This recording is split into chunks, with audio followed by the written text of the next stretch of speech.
First off, it helped that we had a big lead. It made it so that I could pitch efficiently. I didn't have to pitch perfect throw pitches every time, so I just tried to get it done as fast as possible and let the offense keep doing it. Were you aware of, one, the perfect game, and two, of the fact that there is a mercy rule here in the I was pretty aware of the perfect game. I was pretty upset when that ball was hit. I didn't think it was gone, but I knew it was gone. My perfect game was over, but I had no idea there was a run rule. That's why I was walking off. What was their mindset going into that 7th inning? Just try to get out of it as efficiently as possible. I wasn't trying to do anything special. Danny and Matt, did you guys make sure not to talk to him during that? Did you give kind of that treatment with him? I went over to him in like the 2nd inning and sat next to him, and didn't really think anything of it. But yeah, I stayed far away the rest of the game. If I said a word to him, Coach K's, he wouldn't have been a happy guy. Same with you? Yeah, no, same thing with me. Yeah, with Coach K's. Yeah, Josh, how difficult is it to go back and forth? You're the closer most of the season, and then you're in the rotation. It's just the longevity. You know, going from 1 inning to 7 innings, it's kind of tough on your body. So, like I said, I just had to just think about pitching efficiently as possible. Danny, Coach talked about the improvement in the offense. My numbers are right. You're 11 for 21 in like your last 6 games. What do you think has been the difference? You're obviously a big part of that production. What's been a big difference for you, and why have you been so efficient at the plate?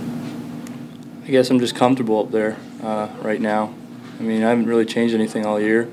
Just I'm comfortable compared to last year. You know, I was a little nervous sometimes at the plate, but this year I'm just going up there and comfortable. So I don't know. I guess it's paying off. Matt, some guys use it as motivation, some don't. Are you a little chip on your shoulder for not making an All-ACC team and coming out today and performing like you did? I don't really pay attention to those kind of things. It's just not me. I'm more focused on what we have to do here as a team, and we accomplished that today. That's not something I really take a look at. In that same breath, how big was it to get that early lead, to kind of get that momentum? You guys came in red hot. And yeah, I mean, we've taken this postseason approach from the past 2 weeks that we've had into today. You know, we did a great job giving Josh an early lead, and we're ready to get out there tomorrow. So Josh, since you didn't know about the run rule, you did not know how close you were to finishing off that first game? Did not know. I thought we had another 2 innings to go. When did you figure it out, and what was the reaction? Well, when when the third base coach started congratulating me, I was really confused. So then I started looking around, and everyone started coming out, and that's kind of when I knew. Josh, it seemed like your slider really came along as you went on through the game. Sort of how's that pitch developed for you and become a big part of your arsenal? Last year I kind of struggled controlling it, and this year I've just kind of tried to make them try to hit the ball. You know, I'm not trying to strike everyone out with it, and just keeping it down has been the biggest thing. You seem pretty comfortable doubling or even tripling up on it. Yeah, I've done it most of my career here, so you get kind of used to 3 or 4 sliders in a row. But, the last inning I kind of lost control of it, and I just had to settle down. Danny, it's your first time playing in this ballpark. With that left field porch, kind of take us through that, and is that kind of a target for you? Yeah, it's kind of cool. I like it. I just something Coach Oak told me before. It's a cool ballpark. I mean, I'm enjoying it. I don't know what to say about the wall. It's nice. What did you get on that home run? Fastball. Okay. Yeah. Okay. Did you see how close you came to hitting the ball? No, Coach Oak told me I was pretty close, though. That's why I was laughing earlier. Any more questions for the student athletes? One more? You get the complete game from Josh today. What does that mean for your pitching staff for the rest of the week? Well, we'll see how they pitch, But I know what you're getting at. I think it's really important. I mean, we haven't touched anybody else, so certainly we have 3 guaranteed games and hopefully a 4th in front of us. We're going to need some more starting pitching performances where they pitch deep in the game as well. We've pretty much gone in the last 2 weeks, gone with 6 or 7 pitchers, and they've done a nice job, and that's because our starters have pitched deep in the ball game. So certainly this is huge that we didn't have to touch anybody else, because now this gets us back to the other 3 teams that we're competing with in our pool, and the fact that we didn't have to touch anybody else hopefully gives us a chance. Last question for Josh. How important was bases loaded jam, though? You did face an adversity there in the 7th. You didn't know that was the end of the game, and I'm sure you wanted to keep it posted 0 on the board. That was kind of a tough last at bat. I think it was like ran a full count and kind of bowed you a little bit. Just take us through getting through that and what ended the game, even though you didn't know it. I just kind of tried to slow it down. I know I was starting to get a little tired, and I just had to take 1 pitch at a time. I wish I knew beforehand that that was the last batter of the game if I got out of that. But, yeah, I just try to slow it down and make each pitch as good as possible. Questions for Coach? Coach, you've always said baseball's made to be played every day, and you played 7 games in 9 days. Mm-hmm. Do you think that had an impact? I guess you've had like 8+ runs or 6+ runs your last 4 games. And playing all those games in that compact time, do you think that helps your offense? Maybe. Certainly could. I do believe that you want to try to play as much as possible. Certainly the first month and a half of our season, and a lot of other college baseball teams' season, it was kind of scattered. I think the first 4 weeks of the season we didn't play a midweek game. We were only playing on weekends. I think it's partly that, Greg, but I also think that you have these rookies that have all collected all these at-bats now, and they understand what it takes to be successful at this level. And so they're more like veteran players now, and they're more consistent than maybe they had been up until this point.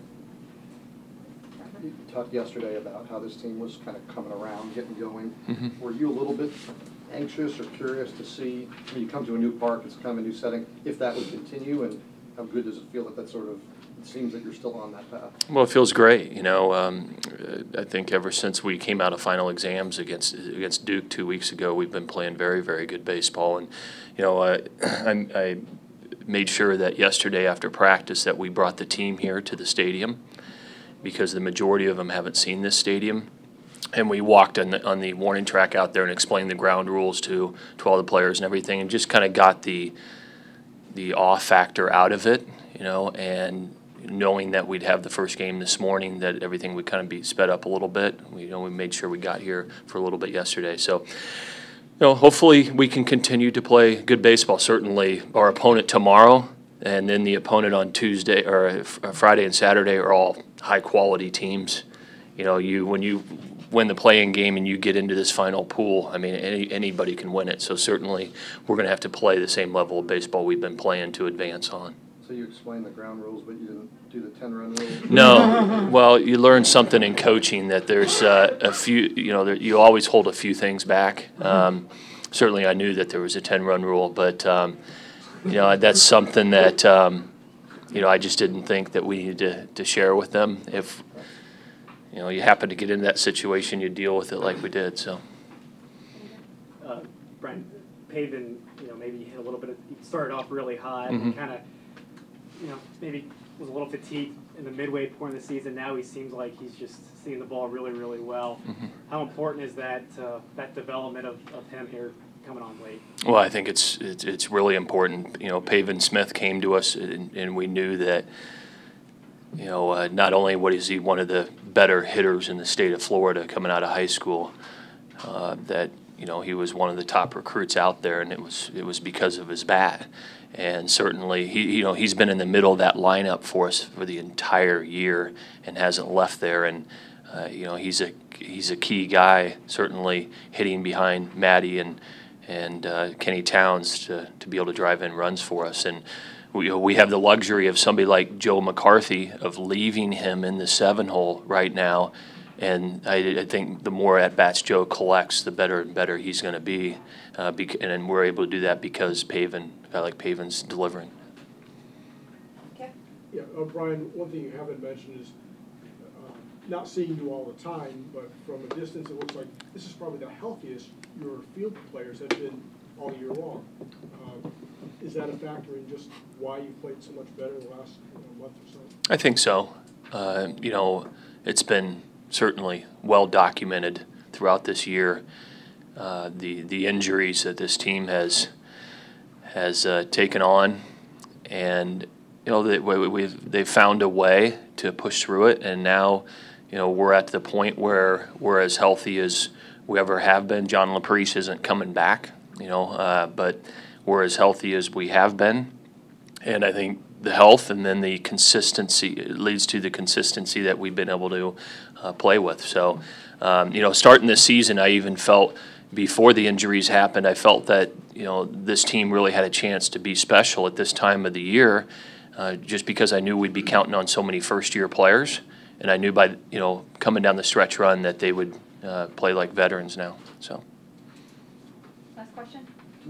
I don't know what you share and don't, but pitching plan for the rest of the week. Do you have something set, and do you know he'll start tomorrow? I don't. I really wish I did. Connor Jones is a candidate, and then we're looking at potential other, you know, options tomorrow. We will decide by early this evening, but we wanted to get through this one first. You know, we look at this thing as there's 3 ball games you got to win to get yourself in a position of the title. So we're gonna take a look at that and decide what we feel is best.